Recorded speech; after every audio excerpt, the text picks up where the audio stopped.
This is HOA debrief. She said it never happened and I had the timestamp. Look right here, this is proof, Julie Harris screamed at me, thrusting a clipboard with a violation notice between us, her smart watch catching the last light from the street lamp as she tapped it like she was calling in an airstrike.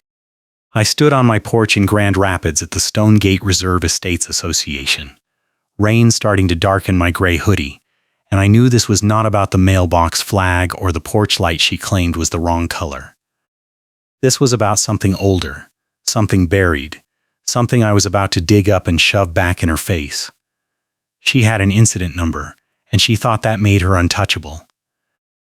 My name is on the deed, and my job as a city permit tech means I know exactly what requires a permit and what does not. Julie Harris is the rules enforcement chair here, and she loves warning letters the way some people love coffee. 3 months ago, my payment receipt got marked as unpaid in the HOA portal, and the timestamp did not match reality. I checked my bank records, I checked the portal audit log, and I saw the edit date. Someone changed it after I paid. That was the trigger. That was when I started looking backward. Julie held the clipboard out like it was a court summons. You are in violation of Section 9.4, subsection C, she said, and you have 72 hours to fix it or the fine starts at $200 a day. I looked at the notice. The section she cited covered exterior paint color. My mailbox flag was not even paint. I pointed that out. She tapped her smartwatch again. This conversation is not a debate, it is a directive, she said. I have the incident number logged, and that makes it official. Go ahead and call whoever you want, I have a committee for that. I let her finish. I let the meeting move on. Because my move was not a speech, it was a document. I had been working nights to pull old HOA minutes, old violation notices, old payment disputes, and I found a pattern. Julie had done this before. 2 years ago, a neighbor named Marcus got hit with a retroactive fine for a shed that was already approved. The approval paperwork vanished from the files. Marcus paid the fine because he was moving and did not have time to fight. 6 months before that, another neighbor got a towing notice for parking in a guest spot during a family visit.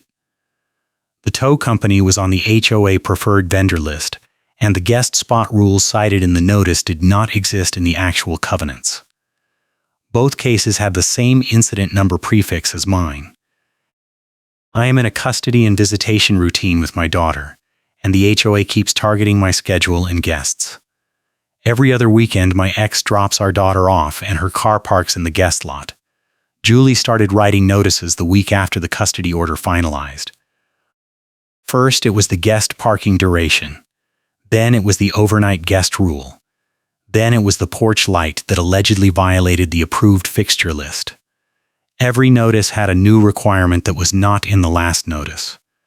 Moving goalposts is her signature move. Tonight, she escalated. She handed me a second page stapled to the clipboard. It was a demand for proof in a format they never mentioned until today. The notice said I needed to provide a vendor receipt, a photo submission with timestamp metadata, and a notarized compliance statement, all within 72 hours. I asked where that requirement was written. She smiled. It is in the amended procedures we adopted last month, she said. You can request a copy at the management office for a $10 processing fee. I pulled out my phone and opened my notes app. I read back the exact wording from the covenant section she cited. It said nothing about vendor receipts or notarized statements. It said the board could inspect and request correction. That was it. Julie tapped her watch again. The procedures override the covenants in cases of enforcement discretion, she said. That is in the management agreement. A board member named Greg stood behind Julie, arms crossed, pretending to be neutral. I saw him watching. I knew he was part of the committee. I also knew he signed off on the Marcus shed fine 2 years ago. I kept my voice level. I will submit what the covenant requires, I said. If you want more, put it in writing with a board vote and a 30-day notice period like the statute requires. Julie turned to Greg. He stays non-compliant. We move to the lien process, she said. Greg nodded. That was escalation step 1. Julie was daring me to prove the procedures were bogus, knowing most people do not keep old minutes or check the county recorder. I did. I had already requested the full covenant packet from the county, and I had the original management agreement. The procedure she cited did not exist. I went inside and called my ally. Her name is Denise, and she is a former HOA board member who recognized Karen's pattern. Denise left the board 2 years ago after Julie pushed through a vote to hire a new management company. Denise told me the old management company kept better records and did not play favorites. The new company, Summit Property Services, had a cousin relationship with the tow vendor and the landscaping vendor on the preferred list. Denise said she tried to raise it at the time, but Julie had the votes. Denise met me at a coffee shop the next morning. She brought a binder. Inside were old violation notices, old board minutes, and a spreadsheet she kept tracking vendor invoices. Look at this, she said, flipping to a page. Every time Summit bills the HOA for enforcement administration, the same week there is a towing invoice or a landscaping fine. The amounts are always just under the threshold that requires a board vote. I looked at the dates. Marcus Shed fine, same week as a landscaping invoice. Guest parking tow, same week as an administration fee. My mailbox flag notice, same week as another administration fee. That was the invoice trail showing favoritism tied to an HOA preferred vendor. That was evidence type 1. I needed more. Denise said the management company lost her dispute packet twice when she tried to appeal a landscaping charge last year. She said they acted like it was her fault. I knew that playbook. I had already submitted my dispute packet about the payment portal timestamp mismatch 3 weeks ago. Summit sent me an email saying they never received it. I had the certified mail receipt with the tracking number and the delivery confirmation. I sent them a follow-up with a screenshot. They said the packet was incomplete and I needed to resubmit with additional documentation. I asked what was missing. They said I needed to include a copy of my original purchase closing documents to verify ownership. I bought the house 4 years ago. Ownership was not in dispute. They were stalling. I resubmitted the packet with the closing documents, the bank records, the portal screenshot, and a cover letter citing the statute that says they have to respond within 15 business days. That was 2 weeks ago. I had not heard back. Julie, meanwhile, kept showing up at my mailbox cluster with a megaphone to announce rules. That was her signature detail. She would stand there at 6 in the evening when people were getting home from work, and she would read covenant sections out loud through the megaphone like she was a town crier. Twice she did it while I was getting my mail. Once she did it while my daughter was with me. My daughter asked why the lady was yelling. I said some people like rules more than people. The second escalation step came 4 days after the porch confrontation. I got a certified letter from Summit Property Services. It said I had damaged common property and must pay immediately or be charged daily. The damage was a crack in the sidewalk in front of my house. The letter said the crack was caused by my vehicle and I was liable for repair costs of $900. If I did not pay within 10 days, the daily charge would be $50. I walked outside and looked at the sidewalk. The crack was old. It was there when I moved in. I had photos from my home inspection report 4 years ago showing the same crack. I called Summit and asked to speak to the property manager. I got voicemail. I left a message with my contact info and the incident number from the letter. No callback. I called again the next day. Same result. On the third day, I drove to the Summit office. It was in a strip mall 20 minutes away. I walked in with my binder of photos, inspection report, and a printed timeline.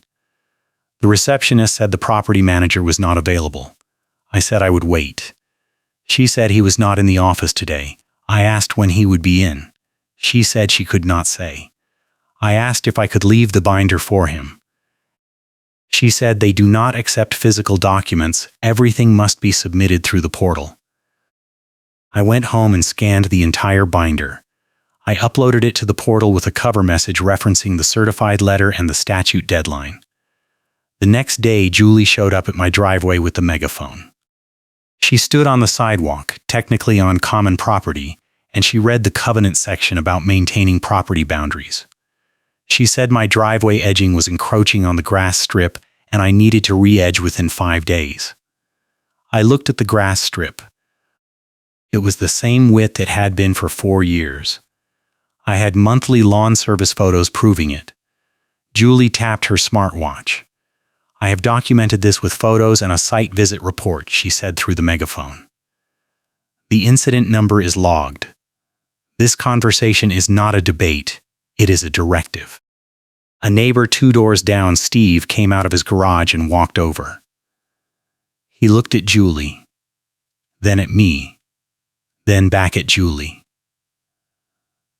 Julie, that grass strip has been the same since he moved in, Steve said. I mow it every month when I do his lawn. Julie turned the megaphone towards Steve. This is an enforcement matter between the association and the homeowner, she said. Third-party testimony is not relevant unless submitted in writing through the proper channels. Steve shook his head and walked back to his garage. Julie left. That was the moment I knew I needed the trump card. I had been holding something back, something I recorded 3 weeks ago at the monthly board meeting. Julie did not know. Greg did not know. Summit did not know. I let the meeting move on, because my move was not a speech, it was a document. 3 weeks ago, I attended the board meeting. It was in the clubhouse. I sat in the back row. Julie was at the head table with Greg and 2 other board members. The meeting started with old business. Julie brought up enforcement stats. She said the association had issued 42 notices in the last quarter, and compliance was at 70%. She said the new procedures were working and the board should consider expanding enforcement to include minor landscaping and holiday decoration violations. One of the other board members, a guy named Paul, asked if the new procedures had been formally adopted. Julie said they were adopted as part of the management agreement amendment. Paul asked if the membership was notified. Julie said notification was not required for procedural updates. I had my phone on the table recording audio. I do that at every meeting. It is legal in Michigan as long as one party consents, and I am one party. Julie kept talking. She said the reason for the new procedures was to streamline enforcement and reduce board liability.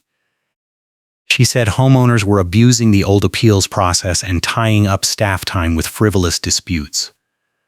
She said the goal was to make enforcement faster and reduce the window for pushback. Greg nodded. Paul looked uncomfortable, but said nothing. That was the audio recording from the meeting capturing Karen admitting the real motive.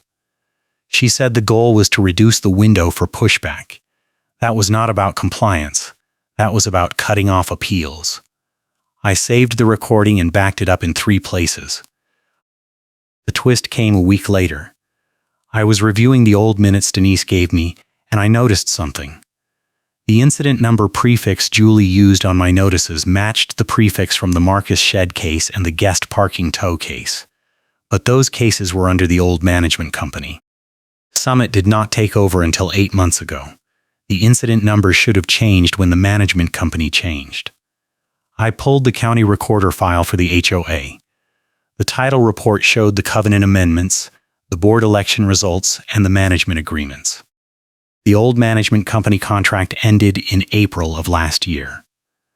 Summit started in May.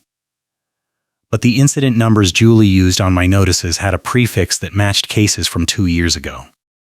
That meant either Julie was reusing old incident numbers or the cases were never real in the first place. I called Denise. She pulled her old files. The Marcus Shed case had an incident number that started with ST 2022. My mailbox flag case had an incident number that started with ST 2022.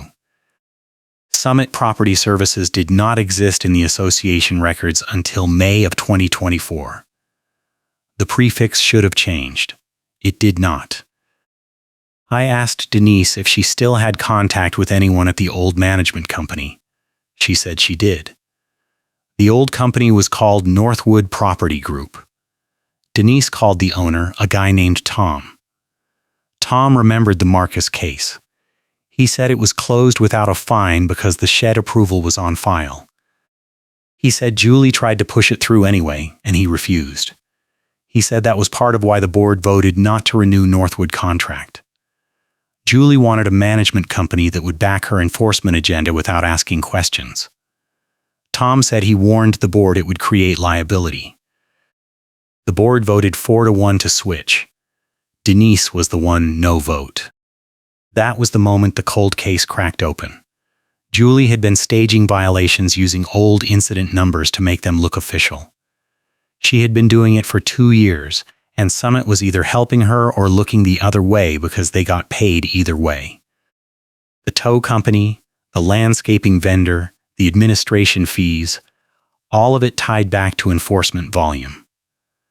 The more notices Julie wrote, the more invoices Summit could bill. I had the evidence trail. I had the invoice favoritism spreadsheet from Denise. I had the audio recording from the meeting. I had the county title report showing the incident number mismatch.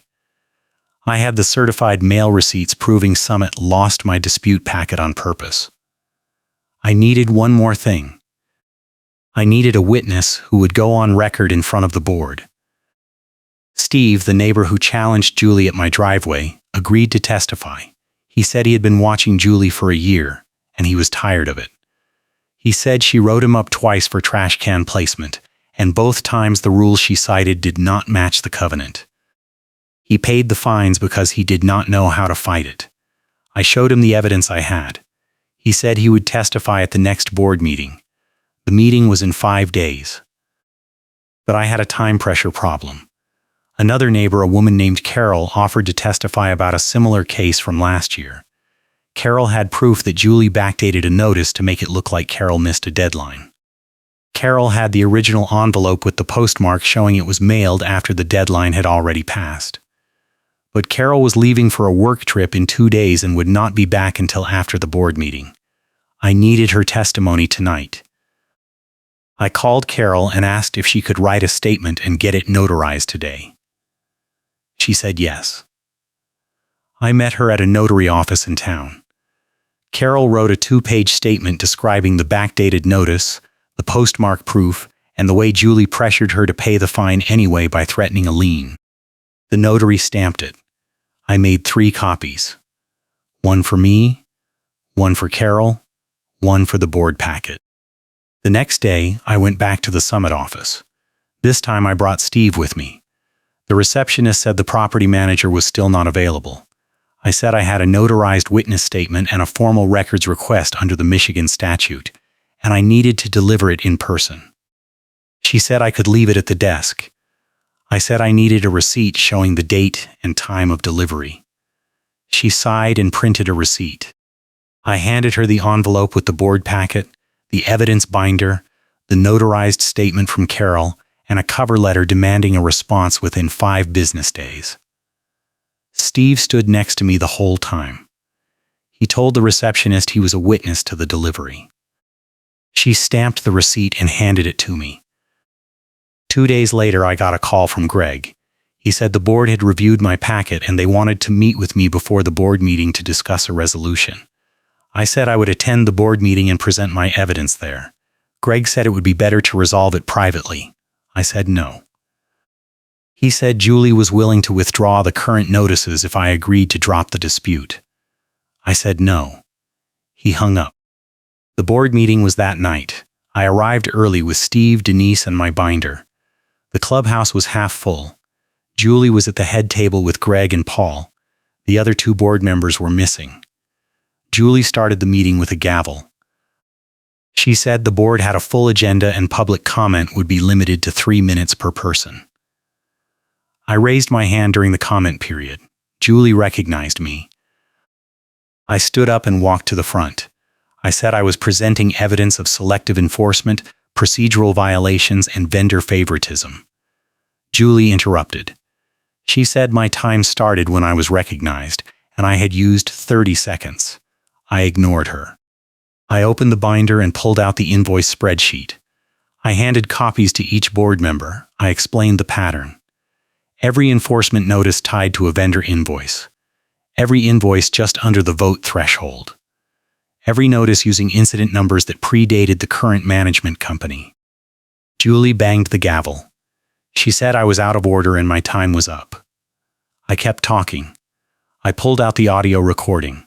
I said I had evidence from the last board meeting showing Julie admitted the enforcement goal was to reduce the window for pushback.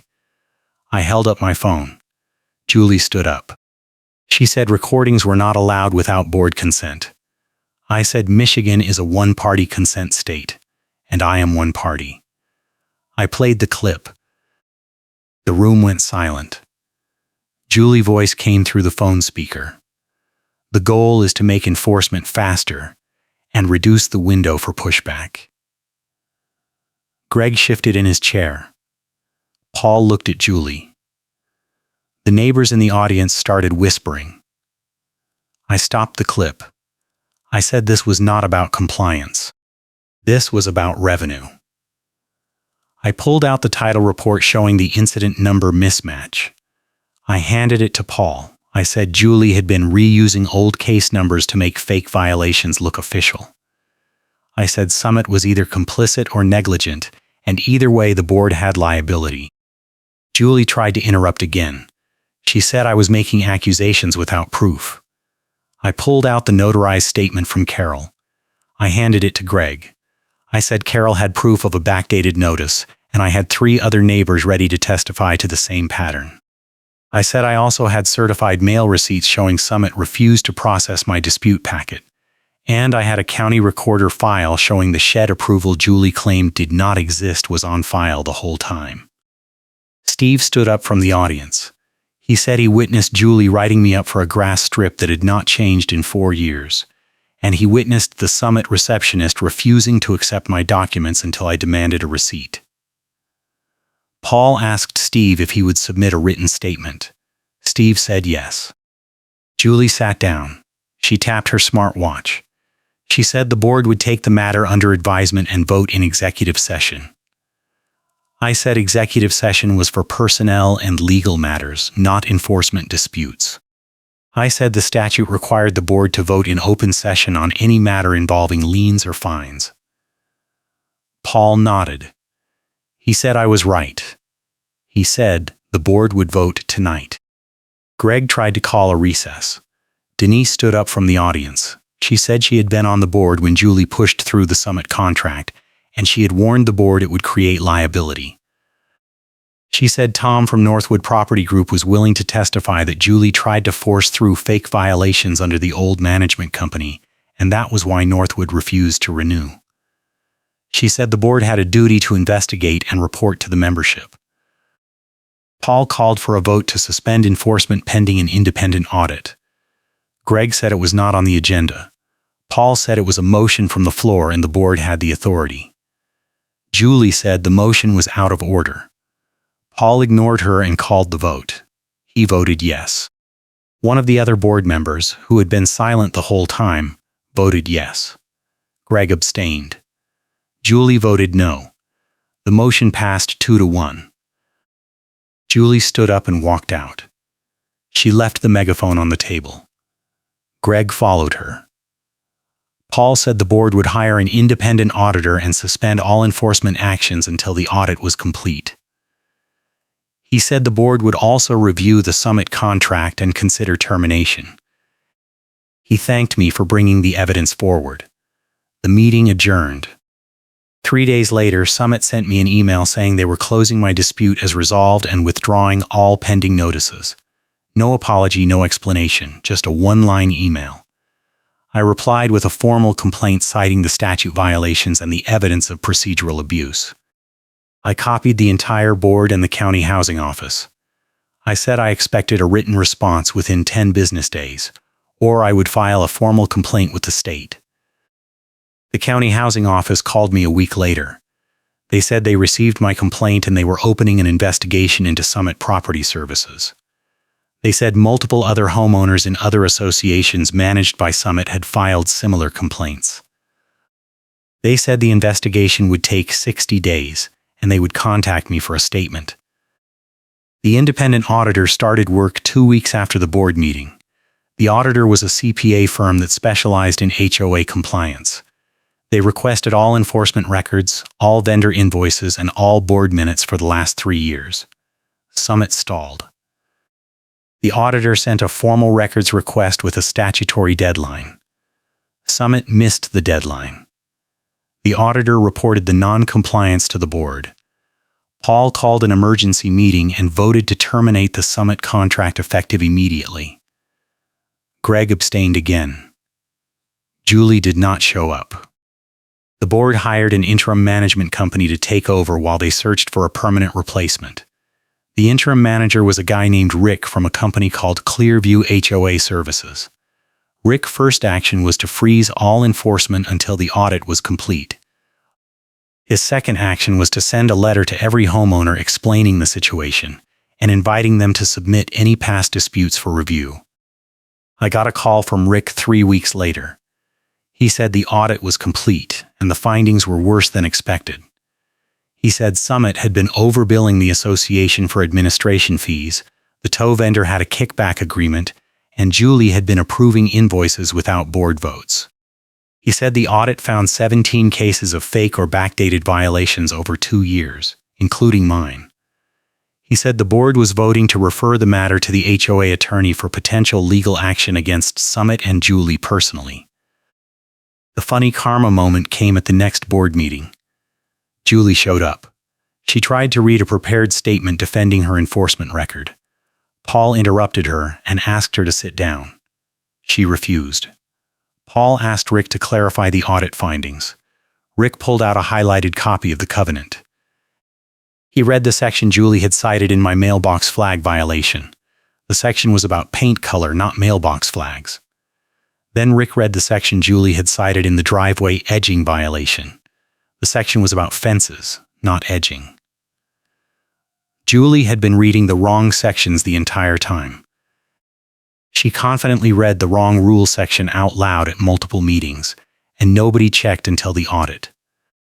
Paul asked Julie if she wanted to respond. Julie said the procedures gave her discretion to interpret the covenants. Rick said the procedures she cited were never formally adopted and did not appear in any board minutes. He said the management agreement with Summit included a clause allowing procedural updates, but it required board notification and a 30-day comment period. Neither happened. Rick said that meant every enforcement action under the fake procedures was invalid. Greg tried to defend Julie. He said she was doing her job and the board had supported her. Paul cut him off. He said the board had a duty to follow the statute and the covenants, and Julie had violated both. He said the audit showed a pattern of abuse, and the board had no choice but to act. He called for a vote to remove Julie from the rules enforcement chair position. The vote was 3-1. Greg voted no. Julie walked out again. The HOA attorney reviewed the audit and recommended the board reverse all invalid enforcement actions to reduce liability. The board voted unanimously to do it. That meant my fake violations were wiped. That meant the sidewalk crack charge was dropped. That meant the payment portal timestamp issue was corrected, and I got a formal apology letter from the board. But the attorney also recommended the board take action against Julie personally. The attorney said Julie had created liability for the association by approving fake violations and vendor invoices without proper authority. The attorney said the board could file a claim against Julie Insurance or pursue reimbursement for the audit costs and the attorney fees. The board voted to send Julie a demand letter. Julie responded through her own attorney. Her attorney said Julie was acting in good faith as a volunteer, and the association had no claim. The HOA attorney disagreed. The matter is still pending, but the board has made it clear they will not back down. If you are enjoying this investigation, hit that like button and subscribe for more HOA justice stories. The final showdown came when I went to the HOA office doorway to hand over the packet and Julie could not deny receipt. The office was in the clubhouse. Rick had moved in as interim manager, and he had set up a small desk in the corner. I walked in with my final evidence binder. It included the full timeline, the vendor invoices, the audio recording transcript, the notarized statements from Carol and Steve, the title report, the certified mail receipts, and a cover letter summarizing the case. Julie was there. She was talking to Rick about a landscaping invoice. She saw me and turned away. I walked up to the desk and set the binder down. Rick looked at it, then at me, then at Julie. I said, "This is the complete evidence file for my dispute and the cold case investigation." I said it includes proof of selective enforcement, vendor favoritism, procedural violations, and fake incident numbers. I said I am requesting the board forward this to the HOA attorney for a formal legal review and a recommendation on whether to pursue action against the prior management company and the former rules enforcement chair. Rick opened the binder. He flipped through a few pages. He looked at Julie. Julie said I was harassing her and she was going to file a complaint. I said she was welcome to do that, and I had an audio recording of her admitting the enforcement goal was to reduce the window for pushback. I pulled out my phone. Julie left. Rick said he would present the binder to the board at the next meeting. He said the board had already voted to suspend enforcement and terminate Summit, so my case was effectively resolved. I said I appreciated that, but I wanted the cold case documented so it did not happen to someone else. Rick nodded. He said he understood. He said the audit had already identified 17 other cases, and the board was working through them. He said my evidence would help. 2 weeks later, the board voted to hire Clearview as the permanent management company. Rick stayed on as property manager. The board also voted to adopt new enforcement procedures that included a mandatory 15-day notice period, a written appeals process, and a requirement that all violations be supported by a specific covenant citation and photographic evidence. The new procedures were sent to the membership for a 30-day comment period before adoption. The management company got fired, and the board hired an interim manager who froze enforcement until an audit finished. That was the outcome. But the real payoff was watching the HOA attorney force a reversal to reduce liability, and watching Karen get corrected by the HOA attorney in plain language. The attorney told the board in open session that Julie's actions created exposure, and the board had a duty to act. The attorney said the fake incident numbers, the backdated notices, and the vendor kickback scheme were all potential fraud, and the board needed to report it to the state. The board voted to do it. Julie tried to resign quietly. The board refused to accept the resignation until the investigation was complete. Julie hired her own attorney. Her attorney sent a letter threatening a defamation suit if the board made any public statements. The HOA attorney responded with a letter citing the audit findings and the statutory duty to report. Julie's attorney backed down. The state investigation is still open. The county housing office has referred the matter to the Attorney General office for review. I have been contacted twice for follow-up statements. I have provided everything I have. The investigation will take months, but the fact that it is happening at all is enough for me. Steve and Carol both got refunds for the fines they paid. The board voted to reimburse them out of the reserve fund, and the board is pursuing recovery from Summit and Julie. Denise was invited to rejoin the board. She declined, but she agreed to serve on an advisory committee to review the new enforcement procedures. The neighborhood is quieter now. The megaphone is gone.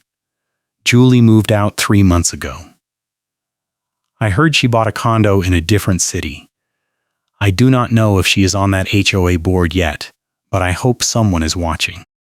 I documented the entire case and posted a redacted version on a local HOA watchdog forum. I got messages from 6 other people in different associations who had similar experiences with Summit Property Services. I forwarded their contact info to the county housing office. The investigation has expanded to include multiple associations. My daughter asked me last weekend why the yelling lady was gone. I told her some people learn to follow the rules and some people do not. She said she was glad the rules lady left because she was loud. I said I was glad too. The cold case is closed, but the lesson is not. If your HOA is targeting you with fake violations, moving goalposts, and backdated notices, document everything. Get the old records. Check the incident numbers. Compare the dates. Talk to your neighbors. Find the pattern. Then bring the receipts and do not back down. They count on you giving up. Do not give them that win. I hope your notices stay non-existent.